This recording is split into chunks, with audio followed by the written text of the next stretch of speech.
अस्सलाम वालेकुम, आप देख रहे हैं चैंपियंस ट्रॉफी हंगामा। दिस इज योर होस्ट इस्मा Aslam and it's the final day. आज फाइनल खेला जाएगा चैंपियंस ट्रॉफी 2025 का। It's India versus New Zealand, Dubai international cricket stadium में। टॉस अब से कुछ ही देर में होने वाला है।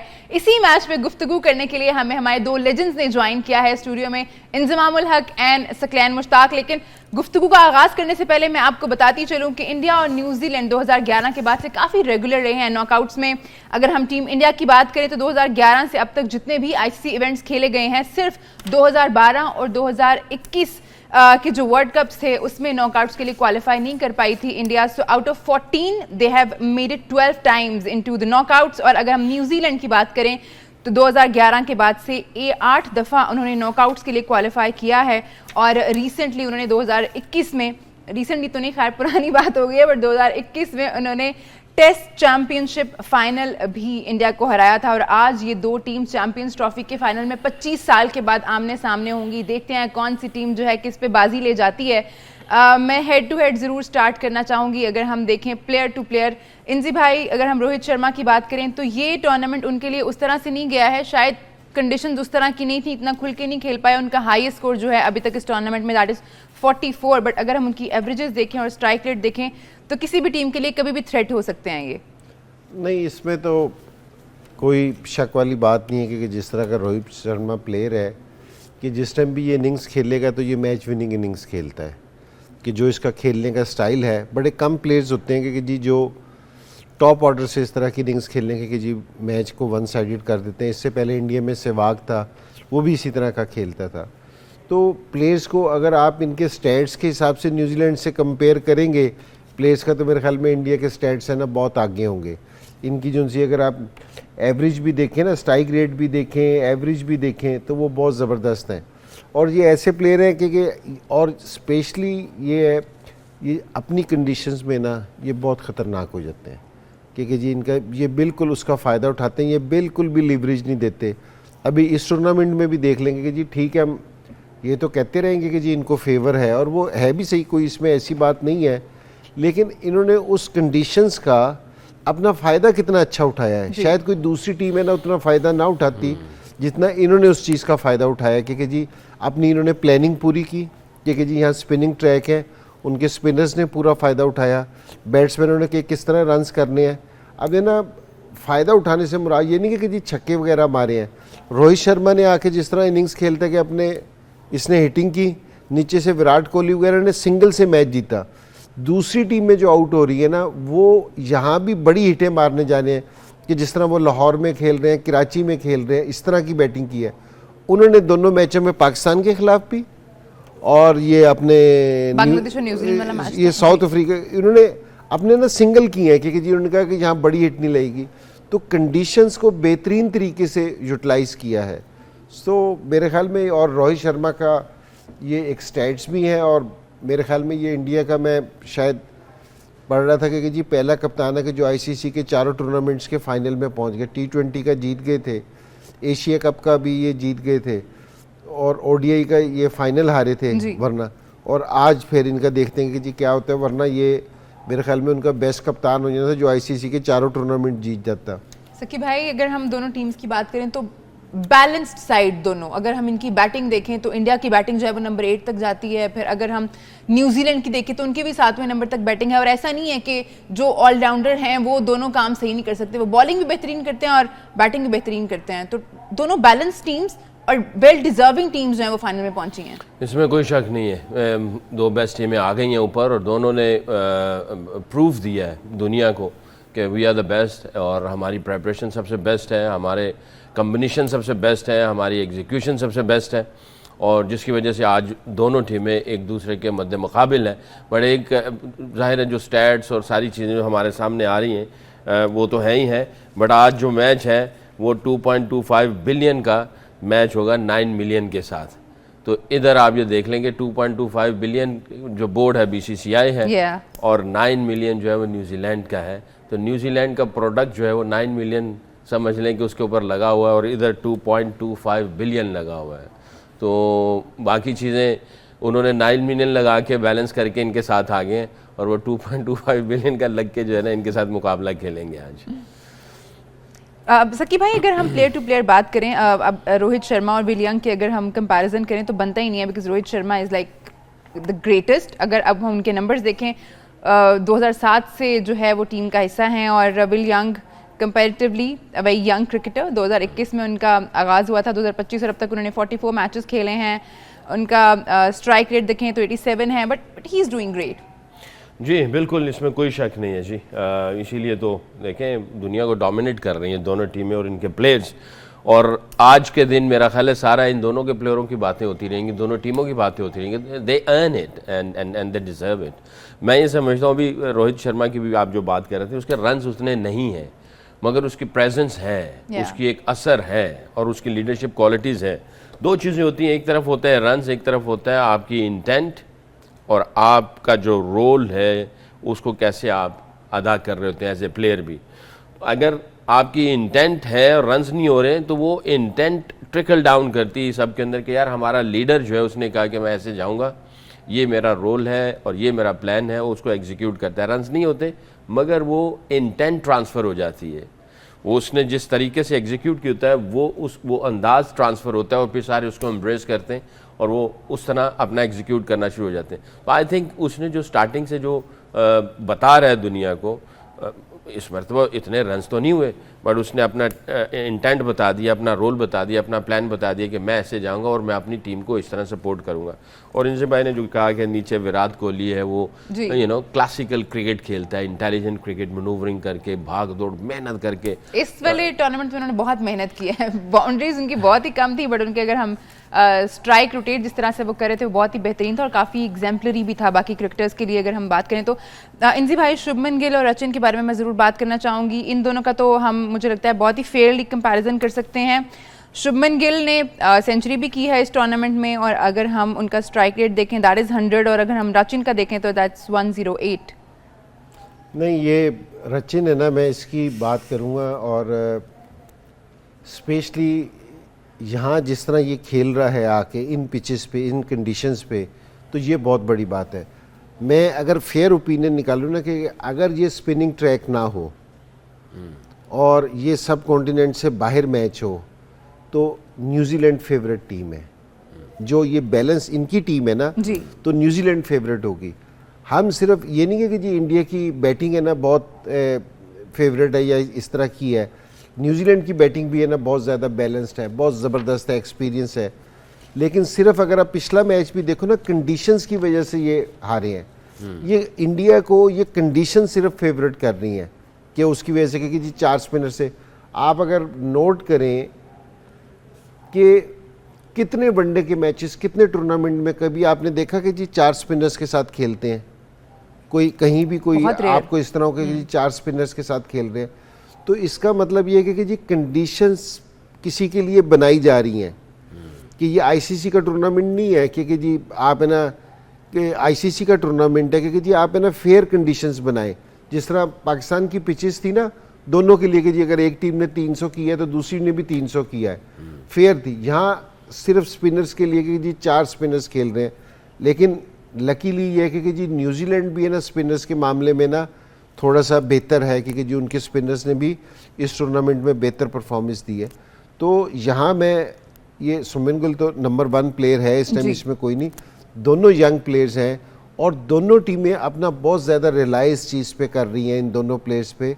वो इसलिए क्योंकि जी शुभमन गिल भी खेलता है तो जिस टाइम टॉप से, ये भी टॉप से खेलता है। अगर पिछले मैच में जिस तरह रिचर्डसन ने भी वो क्या नाम है इनके, केन विलियमसन ने भी 100 किया था ना जी। इसका जो उनका स्ट्राइक रेट था ना वो विलियमसन से बेहतर था, रचिन का बेहतर स्ट्राइक रेट था। तो ये ऐसा प्लेयर है कि जी ये अगर खड़ा हो जाएगा तो ये डेंजरस है इंडिया के लिए भी। ये दोनों प्लेयर्स अगर खड़े हो जाएंगे तो मेरे ख्याल में लोगों को देखने का बहुत मजा आएगा। बहुत नेक टू नेक मैच है इन दोनों का, बहुत ज्यादा। Now the comparison of the greats of the current game, Virat Kohli and Kane Williamson, काफ़ी एक्सपीरियंस बैटर्स अपनी अपनी टीम के लिए। और अगर हम विराट कोहली की मैचेस देखें, मैचेस तो खैर उनके बहुत ज़्यादा हैं, 301, और अगर हम केन की बात करें तो 172 स्ट्राइक रेट और एवरेजेस। सकी भाई, इन दोनों के बारे में क्या ही कह सकते हैं, दोनों ग्रेट अभी करंट जो एरा चल रहा है क्रिकेट का उसका। देखें दोनों मास्टर हैं जी। जिस तरह के इनके स्टैट्स बता रहे हैं, खैर विराट कोहली का तो स्टैट्स तो बहुत ही आउटस्टैंडिंग जी। किस्म का है in terms of average, strike rate, 100, 50, number ये ऑफ गेम्स सारे भी नंबर ऑफ बहुत। गेम्स, सारी चीज़ें में डिफरेंट बता रही हैं। बट आई थिंक ये दोनों जो है लगता है बैकबोन है। अगर स्टैट्स को खाली देखें और इनके हम क्रिकेटिंग दूसरी चीज़ों को छोड़ दें तो लगता है ऐसे कि बैकबोन है ये, और ये पूरी गेम को एंड तक लेके जाते हैं, बनाते हैं और फिनिश करते हैं। दोनों का रोल जो नज़र आता है स्टैट्स के एतबार से, इसमें कोई शक नहीं। और विराट कोहली जो है वो जब भी ऊपर नॉकआउट के आता है तो वहाँ पे उसका एक डिफरेंट, उसके अंदर से एक इंसान जाग जाता है, वो डिफरेंट अंदाज से वो लड़ रहा होता है, और उसकी बॉडी लैंग्वेज या उसकी आंखों में जो स्पार्क है और जो उसका जो एटीट्यूड है वो सारे खिलाड़ियों से आउटस्टैंडिंग हो जाता है, वो डिफरेंट हो जाता है। और केन विलियमसन, क्योंकि मैं थोड़ा सा इसके साथ ड्रेसिंग रूम में रहा हूँ, वो इसको ये ट्रेजर समझते हैं ऑफ पेशेंस, ये ट्रेजर समझते हैं of deeper knowledge of the game. वो ख़जाना है ये, वो ये समझते हैं कि ये कामिंग इन्फ्लुएंस लेके आता है ड्रेसिंग रूम में, बहुत काम, और इसके अंदर क्रिकेटिंग नॉलेज बहुत ज़्यादा है। तो आई थिंक सारे के सारे जो है ना वो इसके साथ चिपकते हैं, एनर्जी लेते हैं इससे कामनेस लेते हैं इससे, क्रिकेटिंग नॉलेज लेते हैं इससे, क्योंकि ड्रेसिंग रूम में रहा हूँ मैं तो इस वजह से मैं बता रहा हूँ। तो आई थिंक इन दोनों का आज का रोल बहुत इंपॉर्टेंट होगा। नेक टू नेक देखा जाए, ऑब्वियसली विराट ने बहुत कुछ अचीव किया हुआ है, इसने भी बहुत कुछ अचीव किया हुआ है, बट आज कौन कैसा अचीव करता है जो कि अपने मुल्क के लिए जो है वो ट्रॉफी लेके जाता है। तो I think it will be very exciting to watch these two legends of the game. Number 4 पे आ जाते हैं जी श्रेयस अय्यर, जो कि शानदार कारकर्दगी का मुजाहरा कर रहे हैं टीम इंडिया के लिए, और डेरिल मिचेल जो कि एक आधे मैच का हिस्सा नहीं भी थे इस चैंपियंस ट्रॉफी में, but now he is back. Last match भी उन्होंने खेला था, कुछ खास नहीं कर पाए थे, बट लेट्स सी आज वो किस तरह से करते हैं जी भाई। नहीं, अगर इन दोनों प्लेयर्स को देखा जाए तो अमेजिंग रिकॉर्ड हैं दोनों के, तो सोच के ना देख के मज़ा आता है कि जी अय्यर ने 14 मैचों में 811 रन्स कर रखे हैं। तो इतना फ्लो से रन्स बनाना कि जी मैं, ये बड़ी बात है कि हालांकि एवरेज इसकी स्ट्राइक रेट इतना ज़्यादा इम्प्रेसिव नहीं है कि जी 63 का है, और लेकिन स्कोर बनाने का जो है ना कि 14 मैचों में 5 50s हैं उनकी, और यूजली अगर जो टॉप प्लेयर्स है ना, टॉप प्लेयर्स का जो 1000 रन्स बनाने का एवरेज है वो 22 से 23 मैचेस की है। अगर जो टॉप इसकी जो सी एवरेज आ रही है ना, मुझे ऐसा लगता है ये 16-17 मैचों में 1000 स्कोर कर देगा पहले। तो इतना तेज़ स्कोर करने की ये जो है, तो ये बड़ा ज़बरदस्त है कि जिस तरह के ये इंडियन जब भी ये टॉप पे है। लेकिन अगर आप डेरिल मिचेल्स को देखें ना, उसका भी रिकॉर्ड है ना 48 मैचों में उसने भी 1800 रन्स कर रखे हैं। ये भी बहुत तेज़ हैं स्कोर बनाने के हिसाब से, क्योंकि जी ये भी बड़ा ज़बरदस्त है, और इसका स्ट्राइक रेट है ना 96 का है। तो ये दोनों प्लेयर्स है ना, मैं इसलिए आपसे कह रहा हूँ कि जो फ़र्क है ना दोनों टीमों का, जो हम इंडिया को एडवांटेज दे रहे हैं बैटिंग और बॉलिंग का, सिर्फ कंडीशंस की वजह से दे रहे हैं। फिर वो बात भाग दौड़ के वो कंडीशंस भी आ जाती है सारी चीज़ों पे, वरना ये दोनों टीमें ना बिल्कुल। और न्यूजीलैंड बैटिंग में ना, मैंने बड़े अरसे के बाद न्यूजीलैंड की टीम को इतना कंप्लीट देखा है कि इनकी बैटिंग भी, इनकी बॉलिंग भी, इनके स्पिनर्स भी, क्योंकि बड़े अरसे के बाद मैंने किसी सब कॉन्टिनेंट के बाहर के स्पिनर को देखा जो फ्लाइट के साथ बॉल करते हैं, जो चांस लेते हैं कि जी, और एक ये होता है कि जी बाज स्पिनर्स ऐसे होते हैं कि जो कंटेन करके आउट करते हैं, ये है ना फंसा के आउट करते हैं, ये ज़बरदस्ती भी आउट करते हैं क्योंकि जी आउट करने के लिए जाते हैं ये, तो ये बड़ी क्वालिटी है। लेकिन ये जो उनसे दोनों प्लेयर्स हैं बड़ा अच्छा है, और इसीलिए आज का मैच है ना, हम जो कह रहे हैं कि जी दोनों टीमें जो बेस्ट टीम्स थी वो फाइनल में आई हैं, वो इसीलिए ये प्लेयर्स के रिकॉर्ड भी बता रहे हैं उसी तरह। तो इन दोनों का भी जो उनसा कॉन्टेस्ट आज देखने का मज़ा आएगा कि नंबर 4 पे आज कौन बेहतर परफॉर्म करता है। देखते हैं जी नंबर 4 पे आज कौन बेहतर परफॉर्म करता है, और I am very curious to see कि how Daryl Mitchell is gonna respond today. हमें और भी बात करनी है, हमें बाकी प्लेयर्स टू प्लेयर अभी कंपैरिजन करना है, बट एक छोटे से ब्रेक के बाद आप लोग के मत जाइए, देखते रहिए चैंपियंस ट्रॉफी हंगामा।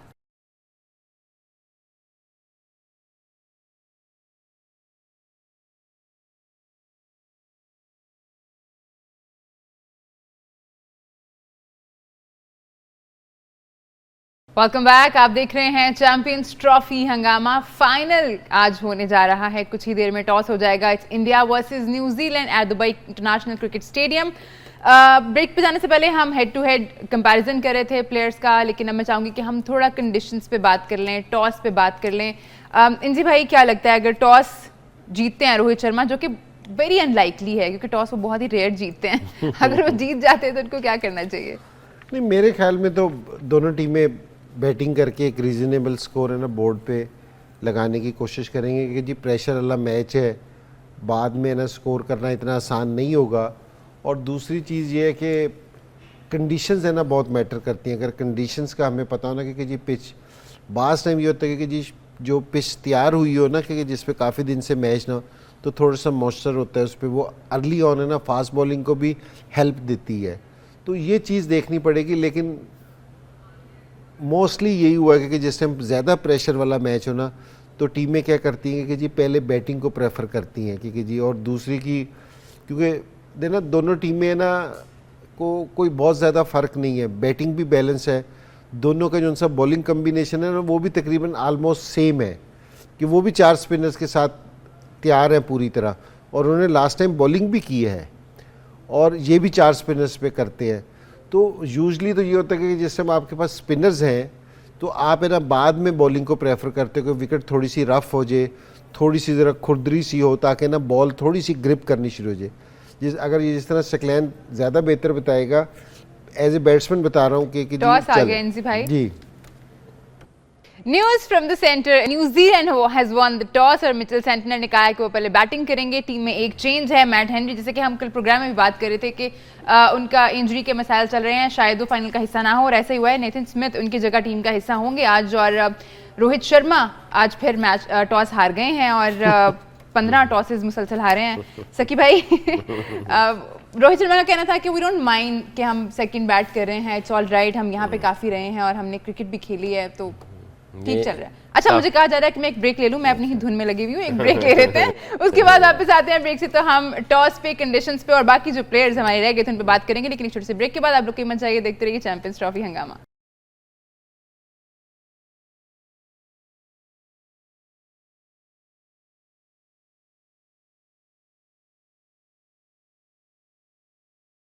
Welcome back. आप देख रहे हैं चैंपियंस ट्रॉफी हंगामा। It's India versus New Zealand at Dubai international cricket stadium. Final कुछ ही देर में शुरू हो जाएगा। टॉस हो चुका है, मिचेल सेंटनर ने टॉस जीता था और पहले बैटिंग करेंगे। रोहित शर्मा का कहना था कि ही डजंट माइंड अगर वो बैटिंग सेकंड कर रहे हैं, तो उनको कंडीशंस का पता है। और अगर हम विजुअल्स देखें जो हमें वहाँ से मौसूल हो रहे हैं दुबई से, तो बहुत बड़ी सपोर्ट है टीम इंडिया के लिए इन टर्म्स ऑफ क्राउड। उनका एडवांटेज भी है क्योंकि बहुत टाइम से वहाँ पे मौजूद हैं। तो सकी भाई, सारी चीज़ें जो हैं वो इंडिया के फेवर में हैं और टीम भी सेम है, 4 स्पिनर्स के साथ जा रहे हैं आज वो। बिल्कुल ऐसे ही है जी। और रोहित ने भी आज कह ही दिया अपने इंटरव्यू में कि हम काफ़ी अरसे से यहाँ पे हैं, हमें कंडीशंस का बहुत कुछ पता है। अभी इंटरव्यू में उसने जो बात कही है वो उसने ख़ुद ही जस्टिफाई कर दी है कि हम बहुत अरसे से इधर हैं, हमें कंडीशन का वी डोंट माइंड अगर हम लोग टॉस हार भी जाते हैं। बाकी देखें, क्राउड भी आज आपको पूरा ब्लू नज़र आएगा और आज क्या शुरू से ही ऐसे चलता आ रहा है। तो आई थिंक न्यूजीलैंड जो है वो असमा ये कह रही थी कि वहाँ कुर्सियाँ भी सारी ब्लू है ना। हाँ। अगर जिसमें कोई नई भी बैठा ना तो वो भी यही लगता कि इंडियन है। हर चीज़ों में ब्लू ब्लू किया हुआ।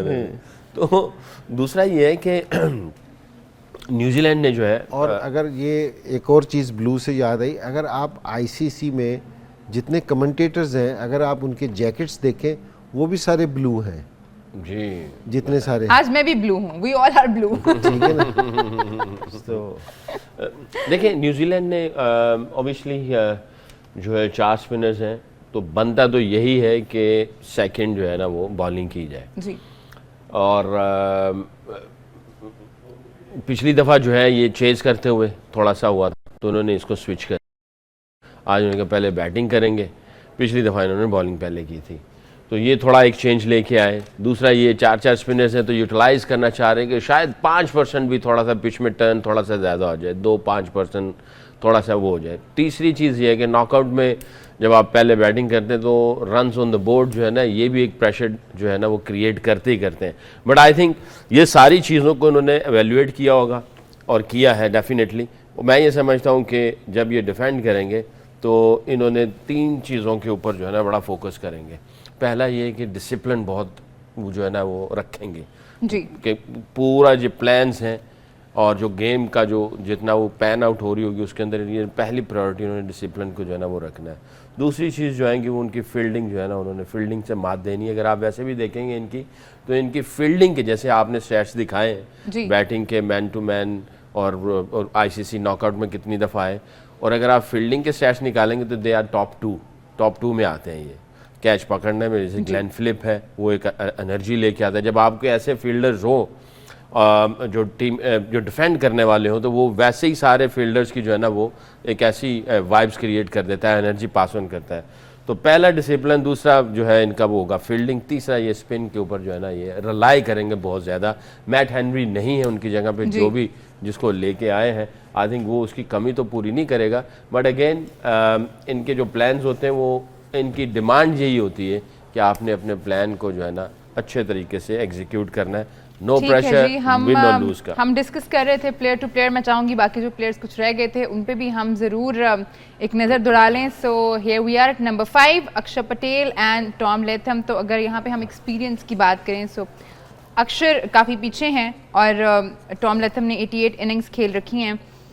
स्ट्राइक रेट बट अगर हम यहाँ पे भी देखें तो अक्षर का थोड़ा बेहतर है। इनसे भाई कंपैरेटिवली हम देख रहे हैं कि इंडियन बैटर्स का स्ट्राइक रेट बेहतर है। जी बेहतर है, क्योंकि यहाँ कोई नहीं कि जी इन्होंने बड़ी ज़बरदस्त क्रिकेट खेल रहे हैं। और दें अगर मैं ये पिछले सवाल पे एक थोड़ा सा मैं करना चाहता था कि अगर पिछले इंडिया के 4 मैचेस यहाँ देखे जाए ना, पहला मैच इन्होंने बांग्लादेश से खेला था जो ये 228 229 चेज कर रहे थे। तो बांग्लादेश के पास है ना स्पिनर्स थे 2, तो इनको मुश्किल डाल दी थी इनके बैट्समैनों को। उसके बाद ये सेकंड मैच खेले पाकिस्तान से, पाकिस्तान के पास एक स्पिनर था, ये आराम से चेज कर गए थे, ठीक है। तीसरा मैच ये खेले न्यूजीलैंड से, न्यूजीलैंड के पास स्पिनर थे 3 स्पिनर्स थे, तो इन्होंने मुश्किल डाल दी थी, उन्होंने इनको कंटेन कर लिया था लेकिन खुद है ना स्पिनर्स को खेल नहीं सके थे। चौथा मैच इन्होंने साउथ अफ्रीका से खेला जहां इन्होंने स्कोर चेज किया, उनके पास भी एक स्पिनर था महाराज, सिर्फ एक स्पिनर था, तो ये स्कोर आराम से चेज कर गए। आज इनके पास भी थोड़ी सी मुझे इनके कैम्प में ना टॉस हारने के बाद है ना थोड़ी सी रोहित शर्मा के चेहरे पे मुझे परेशानी दिखी। वो इसलिए कि अगर विकेट में थोड़ी सी भी वेयर एंड टेयर हुई ना तो इनके पास 4 स्पिनर हैं, 2 रेगुलर स्पिनर्स हैं जो बहुत अच्छी बॉलिंग कर रहे हैं, पूरे सोफा टूर्नामेंट में अभी तक बड़ी अच्छी बॉलिंग करते हैं ये। और ये रविंद्रा है, ये भी बड़ी ज़बरदस्त बॉलिंग कर रहा है, इसका स्पिन भी होता है, ठीक है ना। और फ्लिप है जो बैट्समैन है इनका सारा जी। सो ये मुश्किल डाल सकते हैं, इतना इजी नहीं हो सकते। न्यूजीलैंड की भी प्लानिंग बिल्कुल क्लियर है कि जी हम बोर्ड पे इतना स्कोर लगाएं कि ज़रा थोड़े से हमारे बॉलर्स को ज़रा सांस लेने का ना मौका मिलेगा कि जी ब्रीदिंग स्पेस हो उनके पास। तो ये इतना आसान नहीं होगा। तो ये ज़रा इसलिए मुझे ऐसा लगा, हो सकता है गलत भी हो, कि मुझे रोहित शर्मा है ना थोड़ा सा वो लगा कि उनका प्लान है ना वो थोड़ा सा उनका दिल जीत के कि जी हम पहले ना साउथ अफ्रीका के खिलाफ इतनी परेशानी वाली बात नहीं थी कि उनके पास एक स्पिनर था, ये भी उसी कम्बिनेशन के साथ खेल रहे हैं जिस कम्बिनेशन के साथ इंडियंस खेल रहे हैं। तो ये ज़रा देखने की चीज़ है, तो ये ज़रा इंडियंस को परेशान कर सकती है ये चीज़। ठीक है सर कि भाई हाउ गुड इज़ अक्षर पटेल। अगर हम उनके बैटिंग के स्टैट्स देखें, अगर हम उनके बॉलिंग के स्टैट्स देखें, 14 मैचेस में उनकी 55 विकेट्स हैं। देखिए उसको वो बहुत रिलाई करते हैं और बहुत ही यूटिलिटी प्लेयर है, और बॉलिंग करने के लिए आता है तो आपको क्रूशियल विकेट लेके दे देता है। आर्म बॉल बहुत अच्छा है, अच्छी जगह पे गेंद फेंकता है, कंसिस्टेंट है, ब्रेनी क्रिकेटर लगता है। यानी बॉलिंग बैटिंग में दोनों में रोहित को मुझे ऐसा लगता है कि बड़ा इसके ऊपर बिलीफ है कि ये गेम चेंजर है और ये गेम चेंज कर देता है, और इसने किया भी है। और जो गालिबन पिछले 2-3 जो मैचेस हुए उसमें बड़े क्रूशियल विकेट्स इसने लेके दिए। बैटिंग में भी जो है वो चौके छक्के भी मार लेता है, यानी पावर हिटिंग जिसको हम कहते हैं वो भी कर लेता है। तो आई थिंक बहुत ही रोहित शर्मा का जो है इसके ऊपर बिलीफ है, जिसकी वजह से ये इंडिया की जो इतनी टॉप क्लास टीम है उसके अंदर इसने अपनी जगह बनाई है। तो आज का रोल जो है इसका बड़ा इंपॉर्टेंट होगा। मिडिल ओवर्स में भी ये कैसे एग्जीक्यूट करता है, और कैन विलियमसन जो है वो मिडिल ओवर में आएंगे, डैरल मिचेल मिडिल ओवर में आएंगे। देखते हैं कि आज इनका आंकड़ा कैसा लगता है। बड़ा ही इंटरेस्टिंग मैच होने वाला है आज। मैं ज़रूर यहाँ पे कुलदीप यादव और वरुण चक्रवर्ती के बारे में बात करना चाहूँगी, because last time the both teams place Varun 5 wickets. भाई वरुण उस दिन तो ज़ाहिर है एक कह लें कि वाइल्ड कार्ड थे, पता नहीं था कि टीम का हिस्सा होंगे या नहीं, बट आज तो न्यूजीलैंड स्पेशली तैयारी करके आए होंगे वरुण के लिए। नहीं, मिस्ट्री स्पिनर और यूजली आप लेफ्ट आर्म स्पिनर जिस तरह अक्षर पाटिल तेजा है, तो आप ना यूजली खेलते रहते हो तो आपको बहुत ज़्यादा परेशानी नहीं होती। लेकिन ये जो मिस्ट्री स्पिनर है क्योंकि ये डिफरेंट बॉलर है, तो बहुत सारी विकेटें इन दोनों को मिलती है ना, वो भी इनकी वजह से मिलती हैं। कि लोग कहते हैं कि जी उनके ओवर आने उससे ज़रा पहले इनको ज़रा फेंटा लगा लो, उस फेंटे में इनको विकेटें भी मिल जाती हैं।